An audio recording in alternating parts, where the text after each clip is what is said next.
पाठ 13वा अन्न टिकवण्याच्या पद्धती. गहू, तांदूळ, डाळी यासारखे अन्नपदार्थ धान्याची आपल्याला सतत गरज भासते, परंतु त्याची पिके वर्षाकाठी ठराविक काळामध्येच येत असतात. हे पदार्थ नेहमी उपलब्ध होण्यासाठी हे हंगामाचे पीक पुढील हंगाम येईपर्यंत वर्षभर आपल्याला साठवून ठेवावे लागतात. विविध अन्नपदार्थ वेगवेगळ्या उपलब्ध होतात. तेथून दूर असलेल्या लोकांपर्यंत ते सुस्थितीत पोहोचावे लागतात. उदाहरणार्थ दूध, दुधाचे पदार्थ, अंडी, दूध व्यवसाय केंद्र, कुक्कुटपालन यासारख्या लोकांना मिळेपर्यंत टिकून राहण्याची सोय करावी लागते. वेगवेगळ्या ऋतूमध्ये वेगवेगळे फळं, भाज्या भरपूर प्रमाणामध्ये मिळत असतात. त्यांच्या नैसर्गिक हंगामामध्ये स्वाद म्हणजे त्यांची जी काही चव असन ती घेण्यासाठी आनंदही वेगळाच असतो. मोठ्या प्रमाणावर आपल्याला फळे आणि भाज्या वाया जाऊ नये, तसेच वर्षभर त्यांचा स्वाद घेता आला पाहिजे. यासाठी आपल्याला त्यांना टिकवणे किंवा त्यांच्यावर प्रक्रिया करणे गरजेचे असते. घरोघरी अनेक प्रकारचे पापड, कुरडया, मुराब्बे, लोणचा, कांदा, मासळी, मसाले इत्यादी चविष्ट पदार्थ वर्षभर टिकून ठेवले जातात.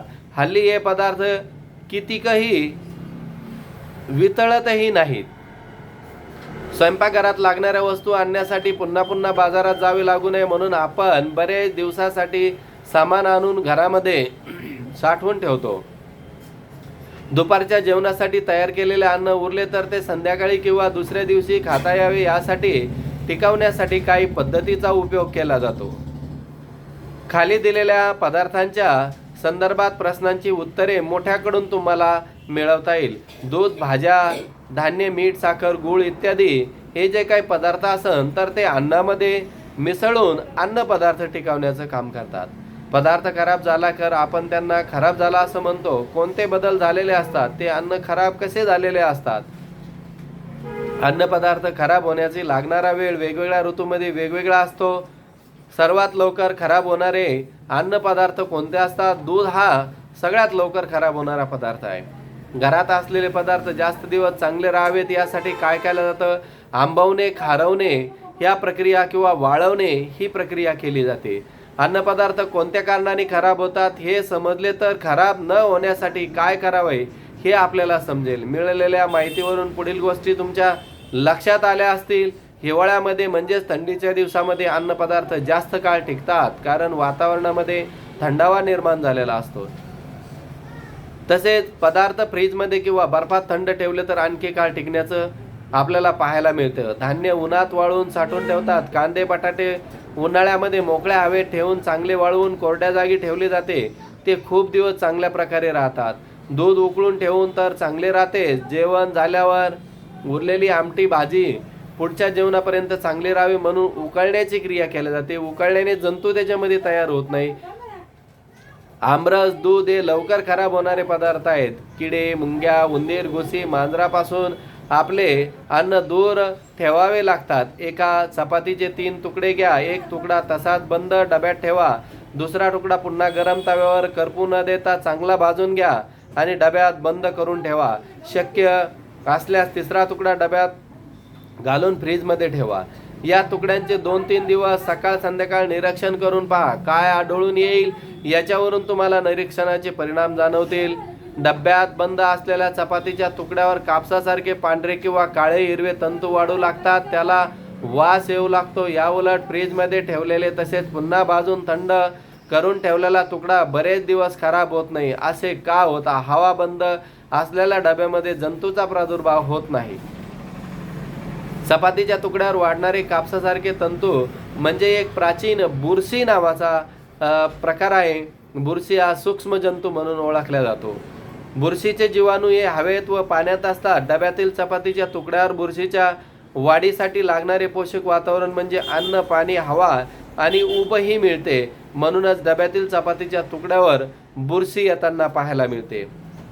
अन्न आणि सूक्ष्मजीव आपल्या सभोवती हवेत तसेच पाण्यात सगळीकडे सूक्ष्मजीव असतात हे तुम्हाला माहीत नाही. सर्वसाधारणपणे परिस्थिती अन्नपदार्थाच्या बरोबर खराब होऊ नये. अन्नपदार्थाचे निरीक्षण जर केले तर एका सुईच्या टोकावर लाखो एवढ्या संख्येचे जीवजंतू असतात. तसेच घरामध्ये जे वाढणारे डास आणि मच्छरासन ही माशी जर का आपल्या अन्नपदार्थात चपातीवर जर काही येऊन बसली तर या चपातीला चिटकणारे जे काही घटक असन तर याच्यामध्ये जीवजंतूचा प्रादुर्भाव जर का त्या कीटकाच्या पायाला लागला असन तर एका कीटकाच्या पायाला जवळपास हजारोच्या गिनतीमध्ये जीवजंतू चिकटलेले असतात.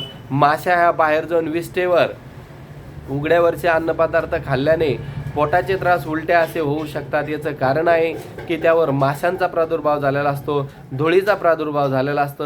अन्नाबरोबर ऊब आणि पाणी, हवा या गोष्टी उपलब्ध असतात. म्हणजेच आपल्याला अन्नपदार्थात सूक्ष्मजीव वाढ भरपूर होणे नेहमी शक्य असते. ते आपल्याला दिसत नाही, परंतु सूक्ष्मजीव अन्नात वाढू लागले की अन्न खराब व्हायला लागतं. अन्न विटणे, सडणे याचं कारण काय आहे की अन्नामध्ये सूक्ष्मजीवांचा प्रादुर्भाव होतो आणि त्यांचं प्रमाण वाढायला लागतं, म्हणून अन्न खराब व्हायला लागतं. अन्न खाल्ल्याने पोटदुखी, जुलाब, उलट्या होऊ शकतात. अशा अन्नाचे पोषण मूल्य कमी झालेले असते. काही वेळेला प्रकृतीला धोकाही होण्याची शक्यता असते. अन्न टिकवण्याच्या पद्धती: वाळवणे, थंड करणे, उकळणे, हवाबंद डब्यामध्ये ठेवणे. वाळवल्याने अन्नपदार्थाला कडक वाळवल्याच्या नंतर त्याच्यामध्ये जसं की काही कुरडया आहे, काही पापड्या आहे, गहू आहे, डाळी आहे, हे पदार्थ वाळवून ठेवल्याने ते खराब होत नाही. थंड केल्याने फ्रीजमध्ये जेव्हा आपण थंड करून ठेवतो, दूध असू द्या किंवा इतर काही भाजी असू द्या, सूक्ष्मजीवांच्या वाढीसाठी जी काही ऊब लागते ती ऊब येथे मिळत नाही, म्हणून हे पदार्थ खराब होत नाही. उकळणे: ज्या वेळेस आपण कोणत्याही पदार्थाला उकळत असतो, उदाहरणार्थ दूध 2 ते 3 तासाने उकळलं जातं. याचं कारण असं आहे की दुधामध्ये जीवाणू किंवा सूक्ष्मजीवांचा प्रादुर्भाव झाल्यास ते मरतात. 100 डिग्री सेल्सिअसला दूध हे उकळते आणि त्याच्यातले जीवाणू मरून जातात, म्हणजे दूध खराब होणार नाही याची हमी दिल्या जाते. हवाबंद डब्यात ठेवणे: हवाबंद डब्यात पदार्थ ठेवल्याने त्यातील सूक्ष्म जीवांचा नाश केला जातो. त्यानंतर त्यात हवा, पाणी शिरणार नाही याची काळजी घेतली जाते. याचा अर्थ असा की अन्नपदार्थ टिकवण्यासाठी सूक्ष्मजीवांचा नाश करावा लागतो. अन्नपदार्थ सूक्ष्मजीवांची वाढ होऊ नये अशा परिस्थितीमध्ये आपणास त्यांना ठेवावं लागतं. लोणचे: मध्यम आकाराची काचेची बरणी घ्या. 7 ते 8 लिंबे, पाव वाटी मीठ, 2 चमचे तिखट, 1.5 वाटी साखर. बरणी स्वच्छ आणि कोरडी करून घ्या. सुरीने प्रत्येक लिंबाच्या 8 फोडी करा. या फोडी बरणीत भरवा. त्यावर साखर, मीठ आणि तिखट घाला. हे मिश्रण कोरड्या लाकडी किंवा स्टीलच्या चमच्याने नीट हलवा, म्हणजे सर्व घटक मिसळले जातील. त्या बरणीच्या तोंडावर स्वच्छ कपडा बांधून बरणी कडक उन्हात सुमारे 10 दिवस ठेवा. रोज चमच्याने ढवळा. ढवळताना तुमचे हात चमचा स्वच्छ व कोरडे ठेवा. जेवणाबरोबर हे मुरलेले लोणचे खाऊन पहा. तुम्हाला लोणच्यामध्ये वेगळाच आनंद खाण्यामध्ये मिळेल. परिरक्षके: लोणची मुराबे टिकवण्यासाठी त्यात काही विशिष्ट पदार्थ घातले जातात, त्यामुळे पदार्थ वर्षभर टिकतात. अशा पदार्थांना परिरक्षक असे म्हणतात. मीठ, साखर, हिंग, मोहरी, खाद्यतेल, व्हिनेगर ही परिरक्षणाची उदाहरणे म्हणून मानल्या जातात. परिरक्षण हे जे काही घटक असतात हे घटक अन्नपदार्थामध्ये टाकल्याने ते जास्त काळ टिकवण्यासाठी मदत होती. आपल्या जेवणातील पदार्थांच्या चवीमध्ये विविधता व मसाल्यामुळे आलेले असते. मसाल्याचे प्रत्येक पदार्थ चव वेगळी असते. मसाल्याची चव, वास, उग्र असतो, म्हणून ते थोड्या प्रमाणात वापरले जातात.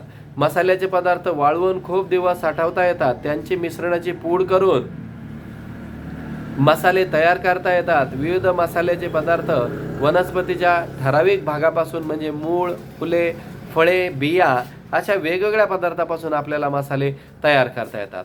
बंद पाकिट, हवाबंद डबे यातील तयार पदार्थ अन्नपदार्थामध्ये विकत घेताना त्यावर आवश्यक असलेल्या कालावधीनुसार आपण त्यांना तपासून घेतले पाहिजे.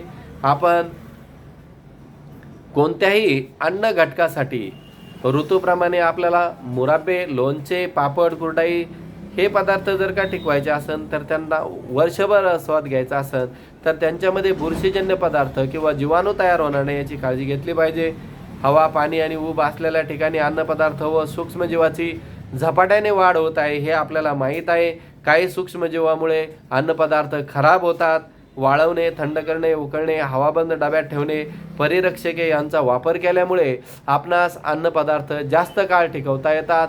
म्हणजेच अन्न हे खराब होऊ नये यासाठी जी काळजी घेतली जाते ती काळजी आपल्याला उपयोगी पडली गेली पाहिजे आणि त्या काळजीचा आपण अभ्यासही केला पाहिजे.